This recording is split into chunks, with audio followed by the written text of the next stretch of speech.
So we're pretty much a month into the series now, and I've been waiting for a long time to get to the 96 Bulls because this is a team that I've played quite a bit, and every time I've ran into them, I just always felt like the opponent wasn't really getting the most out of this team. Most people take the Bulls and they just use Michael Jordan and that's it. And that's a shame too, because with the 96 Bulls, just trying to use Michael Jordan is a pretty quick way to lose. Yes, he's the most skilled player in the game and probably the best player in the game, but whenever Michael Jordan ends up going to the bench for those people, they start to look pretty clueless. And B, neglecting the rest of the squad is just flat out stupid because there's a lot you can do with these guys, and that's what I'm going to talk about today. So yes, the 96 Bulls are one of those teams where the power in real life does translate straight to the game, and I'm glad that the two teams in this video you're going to see are the 08 Celtics and the 2013 Heat, because those are both really good teams, and it allows me to show you just how dominant you can be with this squad. So first things first, in this game you're not going to find any two perimeter players that play together that play better defense than Michael Jordan and Scottie Pippen. Normally when I make these videos I always focus on discussing offensive strategy more, but with this team their best asset is actually their defense. Well,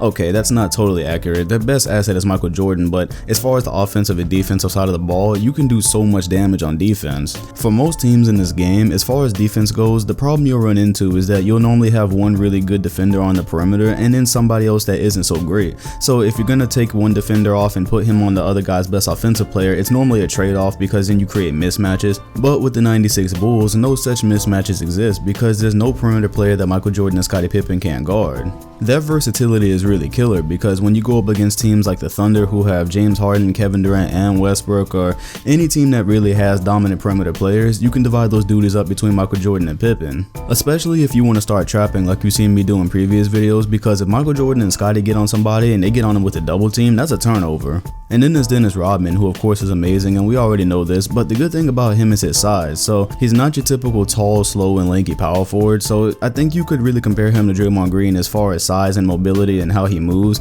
That's really a good asset on defense, because I ran into an instance where I had to play against the 18 Oklahoma City Thunder, and because Melo's running power forward there, normally that creates mismatches and he can really beat the power forward with speed, but Dennis did a really good job holding him, and that's what he can provide on defense. So there's a triple threat on defense. What about the offense? Because obviously Dennis Rodman is not really providing much offense for you, but to be honest, you don't really need it. First of all, there's Michael Jordan, who I said earlier is the most skilled player in the game, and as you've probably already seen from the tape, because we're about halfway through this video, I pretty much tore both of them a new one with MJ. I love playing with the skilled players in this game like Larry Bird and Dirk Nowitzki, and Michael Jordan is on that list too, because there's just so many things that you can do with the shot stick and you can get so creative that the defense is constantly on their toes. And specifically with this Bulls team, that's why you don't want to just try to use Michael Jordan, like I said earlier, where a lot of people make the mistake of just grabbing this Bulls team and just using MJ. However, the defense a lot of the times forgets Pippen because they're so focused on Michael. So in the beginning of the video, and you should see it all the way through, I found Pippen open many times because nobody was paying attention for him, and he can hit a set shot.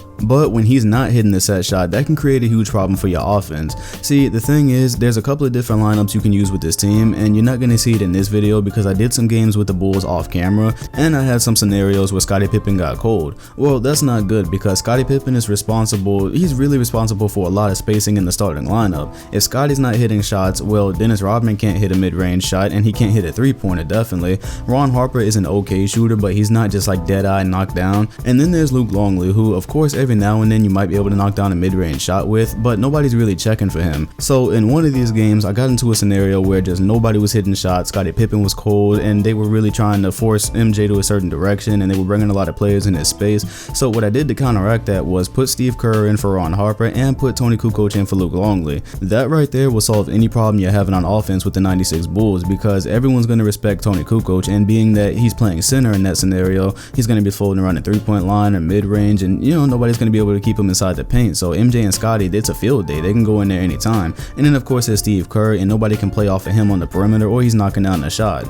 Of course, the trade-off for that is defense, so if you're playing against a superstar point guard, it might cause some problems because Steve Kerr is not stopping anybody, and Tony Kukoc isn't going to clog the lane like Longley will. However, when that spacing gets killed because people are playing off of Dennis Rodman and for whatever reason he starts standing on a three-point line, you really might need it, so just keep that in mind. Anyways, I think I ended up putting 3 gameplays into this video when I called it 2, because I did want to show that example of that lineup I was talking about, and I did happen to have it on camera. As you can see, I pretty much dominated both the Celtics and the Heat, and God honestly, I've never dominated the Heat like I did with the 96 Bulls. Normally LeBron James and Dwayne Wade and Chris Bosh, you know, that's just a handful to deal with, and they have all those shooters. And the Bulls defense, I believe I held him to 29 or 31 points in that game, so it tells you a lot about what this team can do. That was my first time actually playing with the 96 Bulls since like NBA 2K11, and I remembered exactly why I love playing with them. It was a lot of fun.